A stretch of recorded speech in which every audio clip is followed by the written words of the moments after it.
Hello and welcome along to another episode of this FM22 One Club story from Hemel Hempstead Town with me, Daniel. It's part 51 today and we are back for potentially a very big moment in League 2. We could confirm our place in League 1 for next season with a long way to go in the season. There are 9 games to go. We're going to show the next 2. We are 23 points clear of the very close bunch from third down. One of those two sides, Pompey, have played a game more, so depending on results, we could have that P next to our name by the end of this episode. We go away to Solihull and Oldham, who are mid-table, but still maybe harbouring ambitions of the playoffs, just 6 and 8 points behind in the league. And we've got ourselves into pretty poor form away from home. You wouldn't have thought so from looking at the top of the table, but we haven't added as many points as we usually would. So if you're looking forward to seeing how we get on, whether we can wrap up promotion, the second game, we might even see the return of Will Swan. So if you want to see that, please do put a thumbs up on the video. Subscribe down below for daily FM22 content. The head coach has obviously been massive this week. A new job, some big milestones, and you can find this week's action up in the eye above. There's also a link to the podcast channel and to Twitch for regular live streams. But let's get cracking, because it's been an interesting spell. One of the things I do want to note on this screen, actually, is our finances have stayed pretty stable this month, or this season, I should say, which, despite not having a massive FA Cup run, is a pretty good achievement. So really pleased with that. We have, though, had some disappointments on the pitch recently.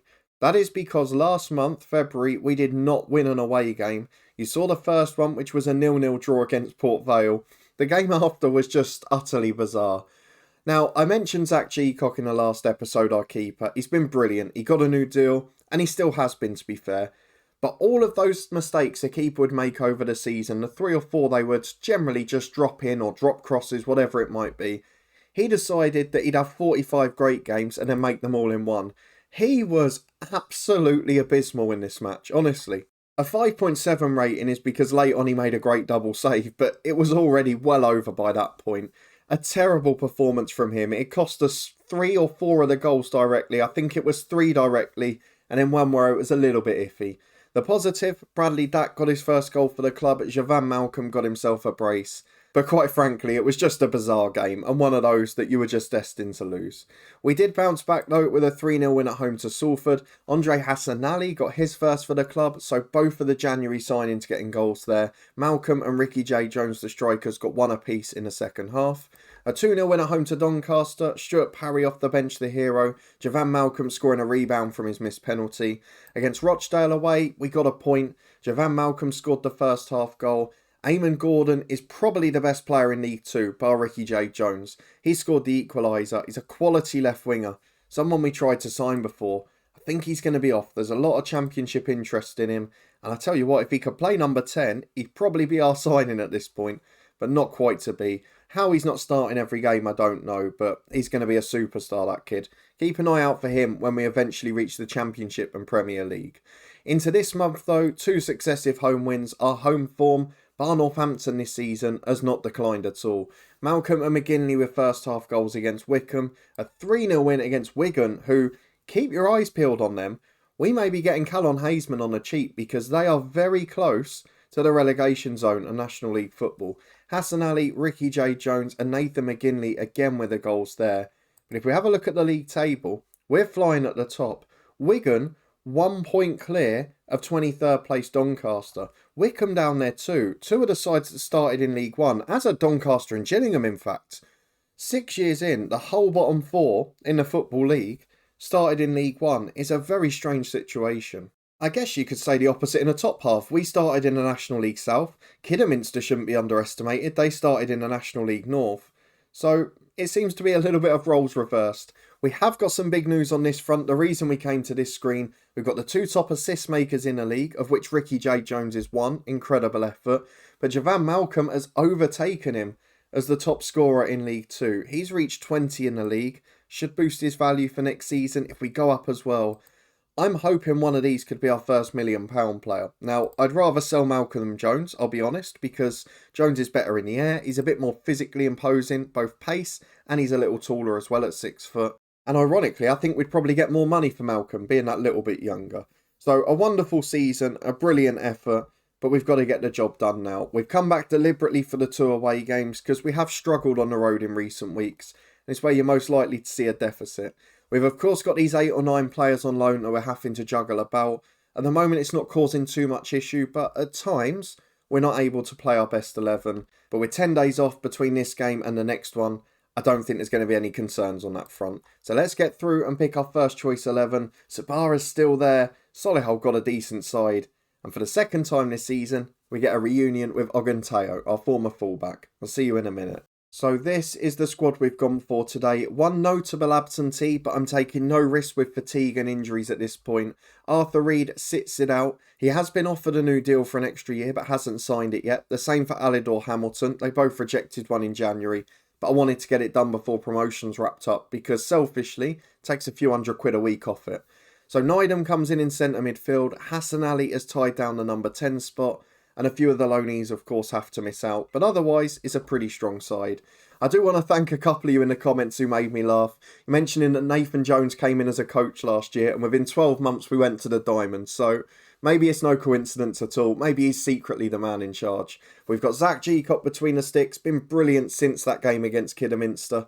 McDonough and McGinley the fullbacks with Brian Waugh and Farcarson a centre-back. We've got Scott Egan in a holding role with Alidor Hamilton and Nydam in central midfield. And then Hassan Ali, probably one of his 2 last starts before Will Swan's back, with Jones and Malcolm the front 2. So that is the team. The squad's looking pretty good. Gillespie came in as a starter early this season. Dak's a quality player. And we've got good strikers on the bench too. Daly's not in the best form. Parry starting to improve. Let's hope one of them can score today. Big game away at Solihull. If we can end the away rot, we could be very close to promotion. And here is the Solihull team. We've got the likes of Oganteo, who we mentioned, but also Maycott, Sabara still there. Some class players on the bench. Harry Lewis, the skipper, in goal. It's a good side. They've made a lot of changes and they're still very strong. So we're going to tell the lads to carry on how they left off in the last game. A good win against Wigan. Probably slightly stronger opposition on paper in Solihull. And Ricky J. Jones from the kickoff finds Andre Hassan Ali. One of the things I've noticed with these 2 10s that have come in, you've got Bradley Dack always trying to get in the area, a bit like Will Swan, as Hassan Ali gets up there. But Hassan Ali, when he gets the ball on the edge of the box, just wants to shoot from distance. And that's probably why he scores so many international goals, but hasn't helped us hugely as Jones is in from Nydam. What a start that is within 30 seconds. Tristan Nydam in for Arthur Reed. That's the quality of the squad. Last year, Nydam was a regular in the team. We didn't have that star quality off the bench. We didn't have the star quality when we needed a midweek change, like Reed dropping out with fatigue. And here we've got a top class one. Nydam sets up the goal, and despite a pretty average start, Ricky's given us the lead as Oganteo clears a ball long downfield. Brian Moore wins it for McDonough. Hamilton to Jones to Hassan Ali. Got 3 running off him, but he's forced back to Egan. Takes it back again though and runs down the right. A natural winger, I'm sure he'll be happy out there. Plays back to McDonough, not the best ball. He gives it to Hamilton. To McDonough again. Good ball in. Jones is up. Heads just over the bar. We know he's not quite as good in the air. But with 20 gone, we're pretty happy with how we stand. I'm just getting the scores up because there's some crucial games for us tonight, aren't there? Depending on results. So Bristol Rovers up there, one to keep an eye on. As Alibor Hamilton gets it again. McDonough keeps winning it back high up the pitch. Finds Egan in the middle. Back to Farcarson. He gives it to McDonough again. And Egan. Good, comfortable football. I know they've had a few shots, Solihull, but they've not looked a major threat at any point here. As Egan gets it for the 3rd time, finds McDonough. He's happy to sit in that defensive role. As Ricky J. Jones picks it up on the right, gets towards the byline. He's got a chance to provide yet another assist. Gets the ball in. It's a great cross to Malcolm. And let's be fair, for as good as Javan Malcolm's been, that's why he's overtaken Ricky J. Jones. Lovely patient build-up football in the middle. Jones drifting wide, getting to the byline. And playing like a traditional winger. It's a beautiful cross on a plate for the striker. And Javan Malcolm gets his 21st. 1 apiece for the star strikers.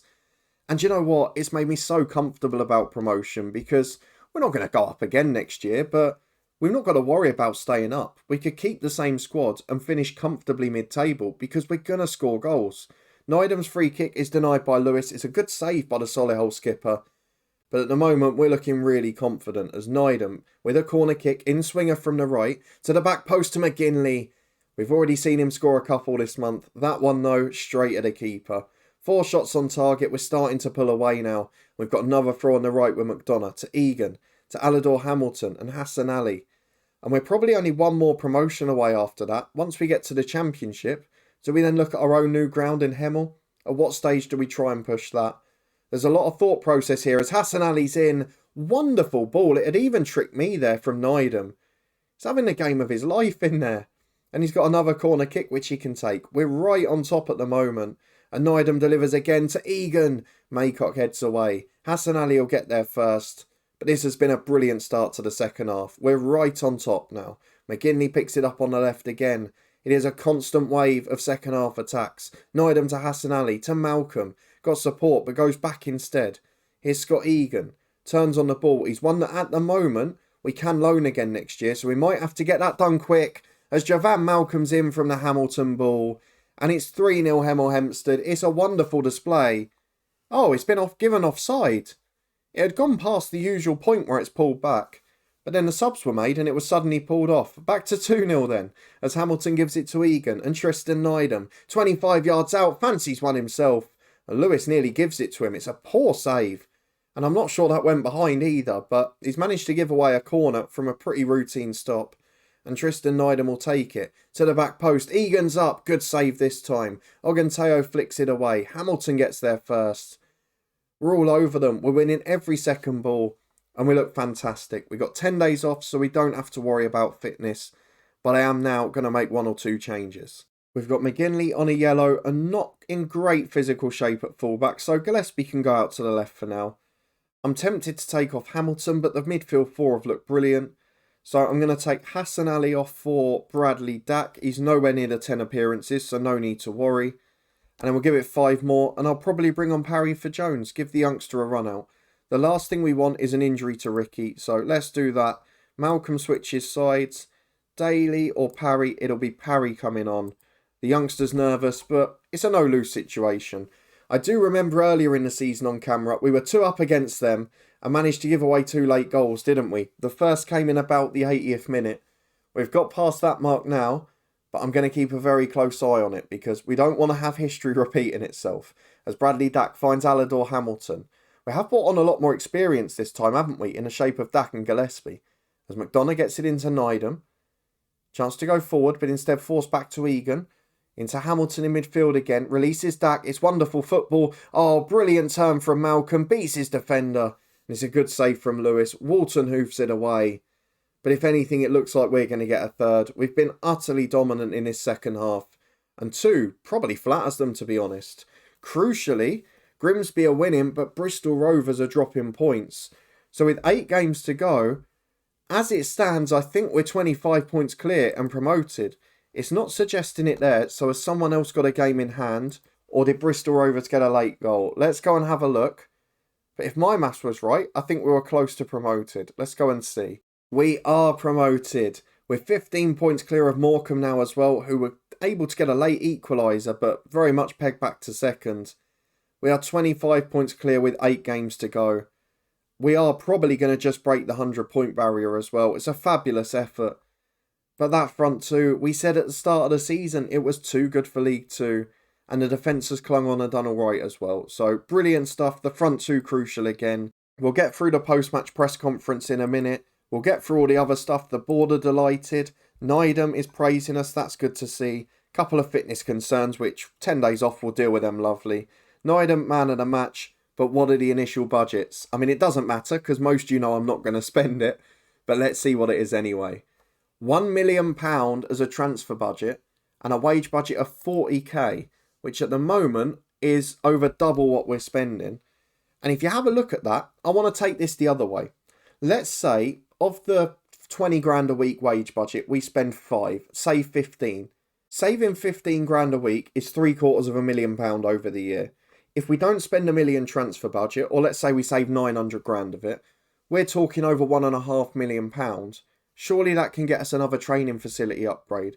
Can it make us an excellent club off the pitch? Can it give us that sort of elite level complex behind the scenes? That's what we're looking for. Can we finally start to focus on the youth side? Maybe. But that's all for the sum up. We'll worry about that in the season review next time. Let's get through the second game of the day. See if we can edge closer to the title. Well, kick-off time against Oldham, but we've already, over the last 10 days, been starting to put the building blocks in. To start our preparations for League One, we got the board to approve more physios and more scouts, so we've got an extra one in each of those departments. The physio is already in, that is Ben Thompson, who's very solid at his job. Just gives us that little bit more of an edge over the competition. We're not going to be able to compete like for prime players on it. So as we've always said, off the pitch is so important. You've seen the effects of the coaching this year. We've got one of the best coaching teams in the league in most areas, and it's shown. And now we've got young players who, with the upgrade of facilities from that FA Cup run last year, are all improving so quickly. Javan Malcolm going up very quickly. Alador Hamilton, the first of 3 players to be tied down for longer. Hamilton has signed a new deal, as has Arthur Reed. He's signed a contract till 2030, 3 more seasons, and Gareth McDonough will be here next year. He's extended his loan. We're actually paying 150 quid less a week in wages, so that's a lovely one to have tied up already. And we're looking absolutely fantastic. So really pleased with where we are. All of the young players improving off the pitch. And now, if we can get a couple more wins, get the title wrapped up, we can start to play some of those younger ones. So into the game we go. We're away to Oldham Athletic, who will still fancy their playoff chances. They're in the bottom half in 13th, but they're only 3 points away. That's how mad and tight the rest of that league is. There's still only 9 points with 8 games to go, off third place Grimsby. We're getting into the bottom 2. I quite like the club. Obviously, we managed them last year in our live stream series for the beta, but with Callum Hazeman in mind, it would be great for us financially if they went down, because his wage would go down, and as I'm sure with the asking price. Let's go and have a look at our 11 for today though. Arthur Reed should definitely be able to come back in, and that's hard on Nydam because he was brilliant, but I can't turn that down, I'm afraid. He's too good a player. We're going to drop out Park, who's had a knock in the week. That means Joseph can be replaced by another lone player. This time it will be Kai Dixon, because he's been really improving in training and I want to give him a little go. Unfortunately, Will Swan not quite up to speed just yet. With the international break now and 11 players away, we've had the fixture postponed, which means against Swindon in a week and a half, he should be able to make his comeback. So our 11 for today is the same bar 1, just Arthur Reed coming back in. Let's see if we can get closer to the title and restrict Oldham from getting to the playoffs.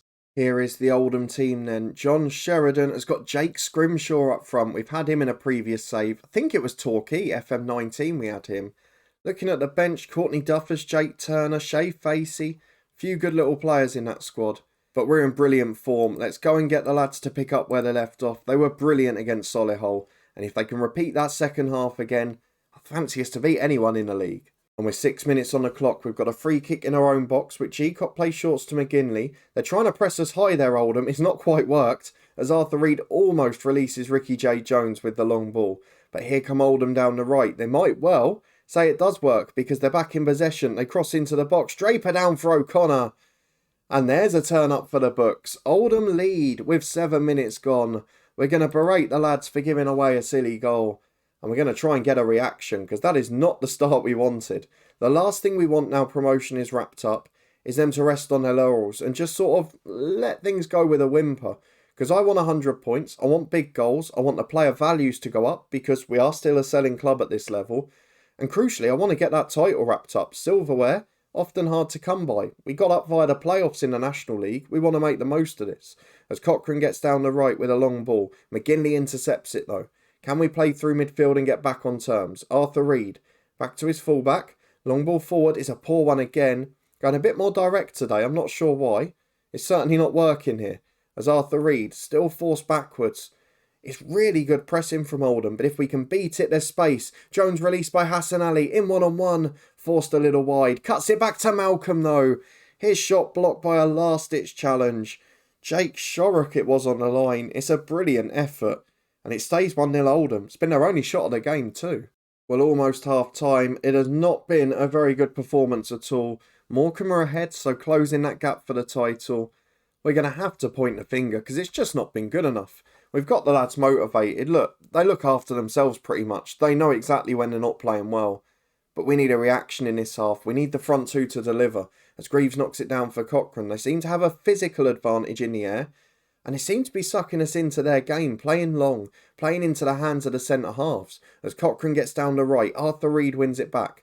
McGinley finds Egan, and Hamilton can carry it forward. There's not much pressure on him. Gives it straight to O'Connor. Reed nicks it back though. Hassan Ali gets it from Malcolm. He's got support.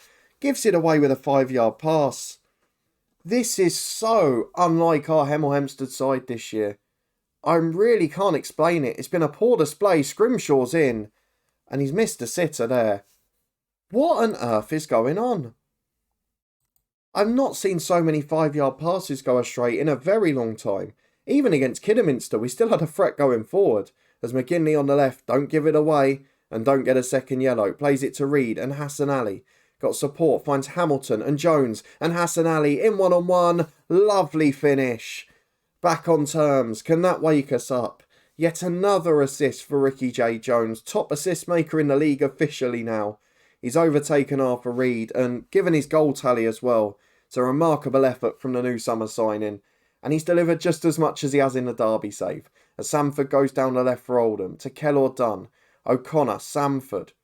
Lots of players on the yellow for the host, but Brian Moore can get that away. Malcolm's got Jones with him. This is where we're normally ruthless. Malcolm goes all the way. He's in one-on-one. He slots it past Rogers. He might have fancied he could save it, but within 2 minutes, we've scored 2 goals.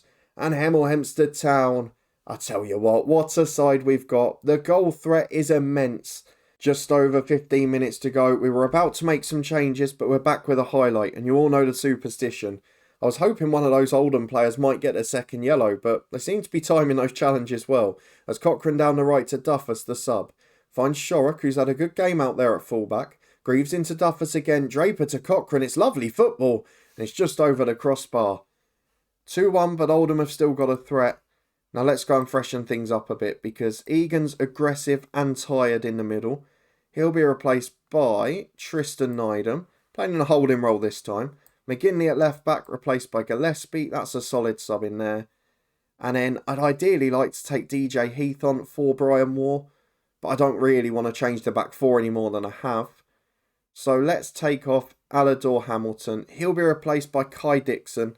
He's earned his run out. He's trained really well. He's not had much football, but he is out of contract at the end of the year. And ideally, I'd like to take a look at him. With 5 minutes to go, though, we might regret it in the short term, because Oldham play down the left-hand side. Draper gets it from the throw-in, goes back to Samford, who took it. Greaves to O'Connor. They're all on yellow cards. To Gordon. Out to Samford. Can he get the cross in? Goes back to the goal scorer. Samford again, no. Now there's 4 in the box for Oldham. Duffus is up. Heads just wide of the post. We might even have to get the time wasting on in this one. 3 minutes of stoppage time. We've not been convincing. So let's just not go the whole hog. But we'll get the fullbacks back a little bit. And we'll just get the time wasting and the slowing the pace down on. Not going to do everything. Not going to go mad. But just want to keep things calm. 1 minute of stoppage time remaining. It doesn't look like Oldham are going to get the equaliser. It's not a great performance. It wasn't vintage. But crucially, it's another win. And that front three absolutely delivering when it really matters most. 2 goals in 2 minutes to turn it around. Now let's go and see the last game of the season, where we're going to be back to, I'd imagine now, lift our League 2 title. Well, the final games of the season could be pretty crucial. Obviously, if for any reason there's still a race for the title by the time we play Morecambe, we'll come back and show that. If not, it will be the final 2 games. Bradford away, Grimsby at home. Crucial at both ends. Grimsby currently in 3rd. Bradford are in a fight at the bottom. They're 2 points clear of Doncaster, who have fallen below Wigan again. But 4 points separating 6 sides down there. 7 sides, in fact. Going to be a tight finish for 3rd, the playoffs, and for that 2nd relegation spot. If you're looking forward to it though, that one and the season review coming up in the next 2 episodes, but we can officially start planning for League 1. Please do put a thumbs up on the video, subscribe down below and turn that notification bell on for daily FM22 content. The head coach is back tomorrow for a big one to finish off the week. We'll hopefully add to the Hemel Trophy cabinet on Monday. I hope to see you there for that. In the meantime, you can find anything else in the eye above. A massive thank you for watching as always. And I'll see you next time for the title party and then an end of season review.